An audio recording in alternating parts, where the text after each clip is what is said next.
ఓం శ్రీ గురుభ్యో నమ. ఓం శ్రీ మాత్రే నమ.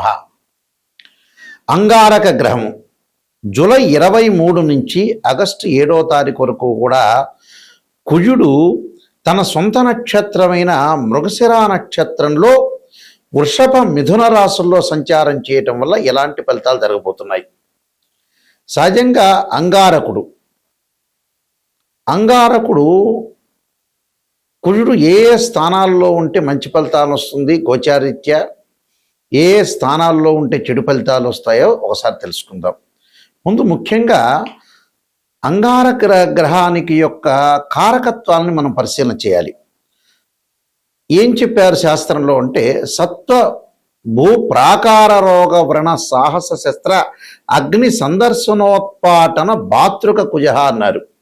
అంటే భూ సంబంధ వ్యవహారాలు, కోర్టులు, రియల్ ఎస్టేటు, అన్నదమ్ముల సమస్యలు, శారీరక బాధలు, కెమికల్ కంపెనీలు, మిషనరీ, మార్కెటింగు, భూమి, ఇండ్ల నిర్మాణము, న్యాయ వ్యవస్థ, న్యాయవాదులు, రక్షక భటులు, అలానే సైన్యము, మేనేజ్మెంటు, భూములు అమ్మడము కొనడము, మేస్త్రీ పనుల వాళ్ళు, యంత్ర సంబంధమైన వ్యవహారాలు, మెకానికల్ ఇంజనీర్సు, కెమికల్ కంపెనీలు, కెమిస్ట్రీ లెక్చరర్సు, రోగములు, శస్త్రచికిత్సలు, అగ్ని భయాలు అంటే రియల్ ఎస్టేటు, రైతులు, కెమికల్ కంపెనీలు, పిత్రార్జితము, కోర్టు సమస్యలు, ఇలాంటివన్నీ కూడా మొదలగు కుజుడి యొక్క కారకత్వాలు అంటారు. సహజంగా కుజుడు మకర రాశి ఉచ్చస్థానం అయితే నీచస్థానం దానికి సప్తమం ఏమవుతుందంటే కర్కాటకం వస్తుంది. అంటే కర్కాటకం నీచస్థానము, మకరం అనేది ఉచ్చస్థానము, మేషము, వృశ్చిక రాశులు కుజుడికి స్వక్షేత్రాలు అవుతాయి. ఇక్కడ కుజగ్రహం సహజంగా ఎవరి జన్మలగ్నం నుంచి అయినా కుజుడు 2, 4, 7, 8, 12 స్థానాల్లో ఉంటే దాన్ని జాతకరీత్యా కుజదోషం అంటారు. మనం ఇప్పుడు చెప్పబోయేది ఏదంటే గోచారరీత్యా చెప్పబడే ఫలితాలు. అంటే గోచారరీత్యా చెప్పబడే ఫలితాలకు ఒక విధానం ఉంటుంది, బర్త్ చార్ట్ నుంచి పుట్టినప్పుడు ఉండే జాతకానికి మరొక విధానం ఉంటుంది. నేను చెప్పింది జన్మలగ్నం నుంచి, అంటే బర్త్ చార్ట్ నుంచి 2, 4, 7, 8, 12 స్థానాల్లో ఉంటే దాన్ని కుజదోషం అంటారు. ఇప్పుడు మనం చెప్పేది ఏమిటంటే గోచారరీత్యా చెప్పబడే ఫలితాలు. ఈ గోచారరీత్యా చెప్పబడే ఫలితాల్లో అది చంద్రరాశి నుంచి చూస్తారు కాబట్టి ఎవరైతే రాశి ఉంటుందో వాళ్ళ రాశి దగ్గర నుంచి 3వ స్థానం, 6వ స్థానం, 11వ స్థానంలో కుజుడు ఉంటే మంచివాడు అని అంటారు గోచారరీత్యా వాళ్ళ రాశి దగ్గర నుంచి. మరి మేషాది ద్వాదశ రాశుల వాళ్ళకి కుజుడు యొక్క ఫలితం ఏ విధంగా ఉండబోతుందో ఒక్కసారి మనం తెలుసుకుందాం.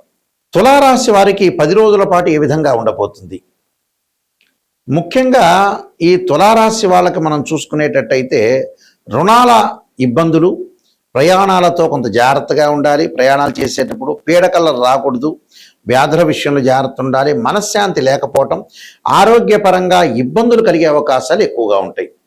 అలానే స్థానచలనము, శ్వాసకోశ సమస్యలు, అధికారుల నుండి సమస్యలు రాకుండా చూసుకోవడం మంచిది. ఎందుకంటే కుజుడి యొక్క ప్రభావం వల్ల కూడా కొన్ని ఇబ్బందులు వచ్చే సూచనలు అనేవి ఉంటాయి వీళ్ళకి, ఈ రాశి వారికి. ఆ ఇబ్బందులు అధిగమించాలంటే ఏంటి? భగవంతుడి యొక్క ఆరాధనే ఒక మార్గం. భగవంతుడి యొక్క ఆరాధన చేసామనుకోండి మనకు మంచి ఫలితాలు వచ్చే అవకాశాలు ఎక్కువగా ఉంటాయి. ఈ రాశి వారు ప్రత్యేకంగా వీళ్ళు అనుసరించాల్సిన విధానాల్లో ఇక్కడ అనవసరమైన ప్రయాణాలు చేయకూడదు, అనవసరంగా ఆవేశపడకూడదు, కోప ఉద్రిక్తలు పెరగకూడదు.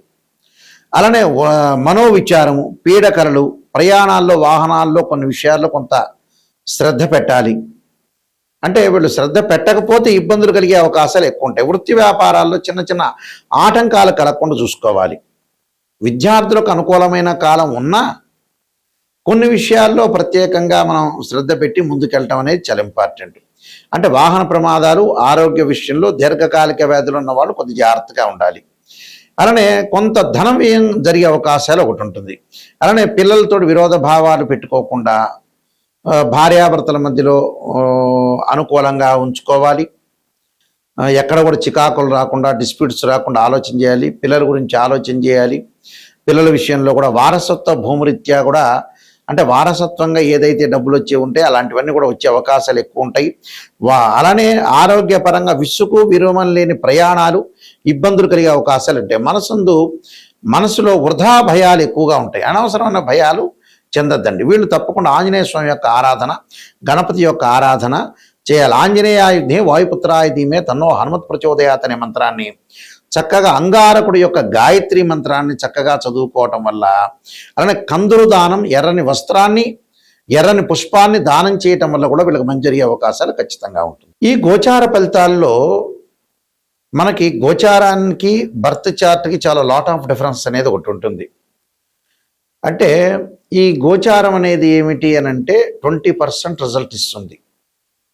అంటే మనం ఏదైతే ఈ 10 రోజుల పాటు, లేకపోతే ఈ వారం పాటు, ఈ నెల రోజుల పాటు ఏ విధంగా ఉండబోతుంది, ఎలాంటి సూచనలు చేయాలి, అంటే వృత్తి ఉద్యోగాల్లో ఏ విధంగా ఉండాలి, ఆరోగ్యపరంగా ఏ విధంగా ఉండాలి, వివాహపరంగా ఏ విధంగా ఉండాలి, డబ్బులు ఎలా ట్రాన్సాక్షన్స్ చేయాలి, దీర్ఘకాలిక వ్యాధులు ఉన్న వాళ్ళు ఎలాంటి చర్యలు తీసుకోవాలి, ఎలాంటి విధానాన్ని అనుసరించాలి, ఎవరితో మాట్లాడచ్చా మాట్లాడకూడదా, వ్యాపార పరంగా ఎలా ఉంటుంది, ఉద్యోగ పరంగా ఎలా ఉంటుంది, ఆరోగ్యపరంగా ఎలా ఉంటుంది, వివాహపరంగా ఎలా ఉండబోతుంది అనేది, విదేశాలకు వెళతామా వెళ్ళమా, ఎవరితోనో గొడవలు జరిగే సందర్భం ఉంటుందా, భార్యాభర్తల మధ్యలో బాండింగ్ అనేది ఎలా ఉండబోతుంది, ఫైనాన్షియల్ పరంగా ఎర్నింగ్ ఎలా ఉండబోతుంది, ఎకనామిక్ గ్రోత్ ఎలా ఉండబోతుంది, ఎడ్యుకేషన్ పరంగా ఎలా ఉండబోతుంది, ఎలాంటి డిసీజెస్ వచ్చే అవకాశం ఉంటుంది అనే దాన్ని ఈ 10 రోజుల్లో, అంటే ఈ గోచారరీత్యా మేమైతే ఎన్ని రోజులైతే చెప్తామో, అంటే జూలై 23 నుంచి ఆగస్టు 7 వరకు కూడా కుజుడి యొక్క ప్రభావం ఎలా ఉండబోతుంది, అంటే భూ సంబంధ వ్యవహారాలు, అన్నదమ్ములు, ప్రత్యేకంగా మార్కెటింగు, ఇళ్ల నిర్మాణము, న్యాయవాదులు, రక్షక భటులు, మేస్త్రీ పనులు చేసేవాళ్ళు, యంత్ర సంబంధమైన విషయాలు, మెకానికల్ సంబంధించిన వాళ్ళు ఏ విధంగా ఉండబోతున్నారు తెలుసుకోవడమే గోచారం. బర్త్ చార్ట్ అంటే లాట్ ఆఫ్ డిఫరెన్స్ ఉంటుంది. అది లాంగ్ రన్లో ప్రొడిక్షన్ అర్థం. బర్త్ చార్ట్ని కూడా ద్వాదశ భావాలను అనుసరించాలి. అంటే ద్వాదశ భావాధిపతులు ఉంటారు. అంటే ఒక 16 డివిజనబుల్ చార్ట్స్ ఉంటాయి.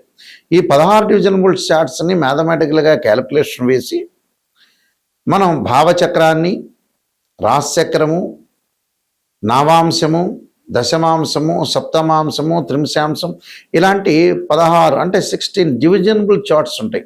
ఈ 16 డివిజనబుల్ చార్ట్స్ని మనం అనాలిసిస్ చేయాలి. అందులో భావాధిపతులు వేరు, రాస్యాధిపతులు వేరు, ఆ బాక్స్లో ఉండే గ్రహం వేరు. భావాధిపతి అంటే ఏంటంటే లగ్నం నుంచి అనుసరించేది. అంటే లగ్నం అంటే తనుభావానికి రవి అధిపతి, ద్వితీయ భావానికి గురువు, తృతీయ భావానికి కుజుడు, చతుర్థ భావానికి చంద్రుడు బుధుడు, పంచమ భావానికి గురువు, షష్టమ భావానికి శని కుజులు, సప్తమ భావానికి శుక్రుడుని, అష్టమ భావానికి శనిని, అలానే భాగ్యస్థానానికి భాగ్యభావానికి రవి గురువులని, అలానే దశమ భావం రవి బుధుడు గురువు శని దశమ భావం, లాభభావం గురువని, వ్యయభావం శనిని, ఇవన్నీ అనుసరించాలి. అంటే ఇవి భావాధిపతులు. రాస్యాధిపతులు వేరు. అంటే భావాధిపతి అంటే ఇంటి ఓనరు, రాస్యాధిపతి అంటే బిల్డరు. అక్కడుండే ఏదైతే బాక్స్లో ఉంటుందో, మేషాది రాసుల బాక్స్లో ఉంటే అవి టెనెంటు అని అర్థం. అంటే తాత్కాలిక గ్రహాలు మారచ్చు, టెనెంటు అని అర్థం. ఇవన్నీ కూడా మ్యాథమెటికల్ క్యాలిక్యులేషన్ వేసి ఎక్కడెక్కడ దృష్టిలు ఉన్నాయి, ఏ లగ్నానికి ఏ దశలు కలిసి వస్తాయి, అంతర్దశలు ఎలా ఉండబోతున్నాయి, సూక్ష్మ దశలు ఏంది, ప్రాణదశలు ఏంది, లక్ష్య యోగాలు ఏంది, గజకేశ్వర యోగం ఏంది, రవిబుధాదిత్య యోగం ఏంది, మనకి చాలా కాంబినేషన్ ఆఫ్ యోగాలు చెప్పారు. చంద్రమంగళ యోగం దగ్గర నుంచి ఈ యోగాలు అనేవి కూడా ఏ విధంగా ఉండబోతున్నాయి. 300 కాంబినేషన్స్ ఉంటాయి యోగాల్లో. అంటే 2 or more planets is conjunction is called yoga అంటారు. 2 కానీ 3 గ్రహాలు కానీ కలిసినా దృష్టి ఉన్నా దాన్ని యోగము అంటారు. లైఫ్ని ఎలా ఎన్హాన్స్ చేసుకోగలుగుతాం, లైఫ్ని ఎలా ముందుకు తీసుకెళ్తాం అనేది యోగం తెలుస్తుంది. యోగము అంటే 2 గ్రహాల యొక్క కలయిక. అంటే 2 or more planets is called yoga అంటారు. దాని డెఫినేషన్ అది. మ్యాథమెటికల్ అనాలిసిస్ చేసి మనం చెప్పేది యోగము అంటారు. యోగము, గ్రహాలు, ఉద్యోగాలు, వ్యాపారాలు, ఇలాంటివన్నీ కూడా బర్త్ చార్ట్ ద్వారా తెలుస్తుంది. నిజాన్ని తెలుసుకోవటం చాలా ఇంపార్టెంట్. ఎక్కడైతే నెగిటివ్ ఉంటుందో దాన్ని మనం పాజిటివ్ చేసుకుంటే మనం కంప్లీట్ మ్యాన్ అయినట్టు. నిజాన్ని తెలుసుకోలేదనుకోండి, అనవసరంగా ఆస్ట్రాలజర్ని అప్రోచ్ కావటం అనేది మంచిది కాదు. నిజాన్ని తెలుసుకుంటేనే మనం బాగుపడే అవకాశాలు ఎక్కువగా ఉంటాయి. ఎందుకంటే సత్యం ఎప్పుడు కూడా సత్యమే. అసత్య ధోరణిలో ఎప్పుడు ఉన్నామనుకో, మనల్ని మనం మోసం చేసుకున్న వ్యక్తిని అవుతాం. చాలామంది కూడా ఆస్ట్రాలజర్స్ అప్రోచ్ అవుతున్న ఎవరైతే క్లయింట్స్ ఉంటారో ప్రేక్షకులు, వాళ్ళందరూ కూడా పాజిటివ్ గురించి ఆలోచన చేస్తారు. పాజిటివ్ ఏముందండి, మీకు తెలుసు అది విషయం. ఆస్ట్రాలజీని అంత అప్రోచ్ కావాల్సిన పని లేదు. ఎక్కడైతే ఫ్యూచర్లో కానీ ప్రజెంట్ సిచ్యువేషన్లో కానీ నెగిటివ్ జరగబోతుందో దాన్ని తెలుసుకొని దాని పరిష్కార మార్గాలు తెలుసుకుంటే దాన్ని మనం ఓవర్కమ్ చేసే అవకాశం ఖచ్చితంగా ఉంటుంది. అలా ఓవర్కమ్ చేయలేదనుకోండి, జీవితాంతం అంతే ఉంటుంది. కాబట్టి ఈ విషయాలన్నీ కూడా ప్రేక్షకులు గమనించాలి. దానికి తగ్గట్టుగా దాని పరిహారాల మార్గాలు ఉంటాయి. దానికి కూడా ఒక సొల్యూషన్ ఉంటుంది. మన జాతకంలో కుజుడు బాగలేదనుకోండి, చాలామంది కూడా కుజదోషం గురించి కూడా అడుగుతూ ఉంటారు. బర్త్ చార్ట్లో జన్మలగ్నం నుంచి 2, 4, 7, 8, 12 స్థానాల్లో ఉంటే దాన్ని కుజదోషం అంటారు. 13 నక్షత్రాల కుజదోష ఎగ్జంప్షన్ ఉంటుంది. కొన్ని లగ్నాలకు ఉండదు, కొన్ని రాసులకు కూడా కుజదోషం అనేది ఉండదు. అది గమనించాలి. ప్రతివాడికి కుజదోషం ఉందనేది పొరపాటు. కుజుడు గురువు కలిస్తే కూడా కుజదోషం అనేది వర్తించదు. కుజుడి మీద గురు దృష్టి ఉంటే కూడా కుజదోషం వర్తించదు. అలానే ఇక్కడ అశ్విని కానీ, మృగశిర కానీ, పునరస్సు కానీ, రేవతి, అనురాధ ఇలాంటి నక్షత్రాలకు 13 నక్షత్రాలకు కుజదోషం ఉండదు. కొన్ని రాసులకి, కొన్ని లగ్నాలకి చాలా ఎగ్జంప్షన్స్ ఉన్నాయి కుజదోషం గురించి. దాని గురించి ఆలోచన చేయాల్సిన పని లేదు. అయితే దాని పరిష్కార మార్గం కూడా ఉంది. కుజుడికి అధిదేవత, ప్రత్యదేవత, అంతరిక్ష దేవతలు ఉంటారు. అంటే ఇక్కడ అంతరిక్ష దేవతలను కూడా మనం చూసుకోవాలి. అంటే భగడాముఖి, అలానే భగడాముఖి స్తోత్ర పాలనం చేయటం కానీ, సుబ్రహ్మణ్య స్వామి యొక్క అష్టకం కానీ, సుబ్రహ్మణ్యం యొక్క స్తోత్ర పాలనం కానీ, నాగదేవతను భక్తి శ్రద్ధతో కొలవటం కానీ, రాహుకాలంలో దీపం పెట్టడం కానీ, ఇలాంటివి చేసుకోవాలి. చేసుకోవటం వల్ల ఏంటంటే మనకు మంచి జరిగే అవకాశాలు ఎక్కువగా ఉంటాయి. ఇలాంటివన్నీ కూడా ఆలోచన చేయాలి. అంటే ఇక్కడ ఏంటి, అగ్నికి ఏదైతే కుజుడికి అధిదేవత ప్రత్యదేవతల్ని భక్తి శ్రద్ధతో కొలవటం, అధిష్టాన దేవత సుబ్రహ్మణ్య స్వామి, అలానే క్షేత్రపాలకుల్ని, అలానే పృథ్వీని, భూసూక్తము పారాయణం చేసుకోవటం, అలానే భూసూక్తాన్ని చదవటం, భగడాముఖి స్తోత్రాన్ని, సుబ్రహ్మణ్య స్వామి యొక్క అష్టకాన్ని చదవటం వల్ల కుజదోషం తొలగిపోతుంటుంది. అలానే వివాహం కాని స్త్రీ పురుషులు ఎవరైనా కుజదోషం అనేది ఒకటి ఉంటే ఎగ్జంప్షన్ ఉందా లేదా చూసుకోవటం ఒకటి. శ్రీ వల్లీ దేవసేన సమేత సుబ్రహ్మణ్య స్వామి యొక్క కళ్యాణం చేయటం. అసలు జాతకంలో కుజదోషం గురించి భయపడాల్సిన పని లేదు. వివాహానికి అసలు శుక్రుడే కారణం, కుజుడు కాదు. ఒకవేళ కుజదోషం ఉందనుకో దాని పరిహారం అనేది చేసుకోవచ్చు, తప్పేమీ లేదు.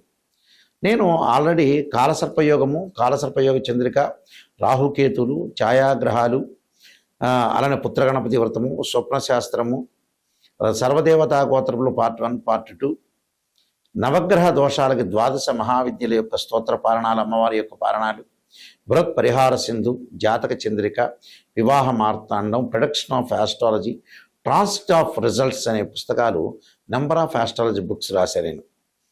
ఇవన్నీ కూడా మా దగ్గర లభ్యమవుతాయి. అలానే రాజమండ్రిలో కోటగుమ్మంలో ఉన్న అతిపెద్ద పబ్లికేషన్ అయిన ఇండియాలోనే మోహన్ పబ్లికేషన్ వారి దగ్గర కూడా ఈ పుస్తకాలను లభ్యమవుతాయి. వారిని అడిగి మీరు కూడా తెచ్చుకోవచ్చు. అయితే మా వెబ్సైట్ www.nayakanti.com, www.nayakanti.in ఈ వెబ్సైట్ చూడండి. ఈ వెబ్సైట్లో మీకు ఆ వెబ్సైట్ చూస్తే కూడా ఆ పుస్తకాలన్నీ కూడా మీకు కనపడుతూ ఉంటాయి. అలానే మీకు ఏ డౌట్లు వచ్చినా మమ్మల్ని సంప్రదించాల్సిన వాళ్ళు ఎవరైనా సరే నిజం తెలుసుకొని నాయకంటి గారి ద్వారా బాగుపడాల్సిన వ్యక్తులు మాత్రమే ఫోన్ చేయండి. మా నెంబర్ కూడా స్క్రీన్ మీద స్క్రోలింగ్ అవుతున్న నెంబర్ ఉంటుంది. ఆ నెంబర్కి మీరు కాల్ చేసి తెలుసుకోండి. మీ అందరికీ కూడా శ్రీ పరమేశ్వరి యొక్క కరుణాకటాక్షం ఉండాలని ఆశిస్తూ సర్వే జనా సుఖినో భవంతు.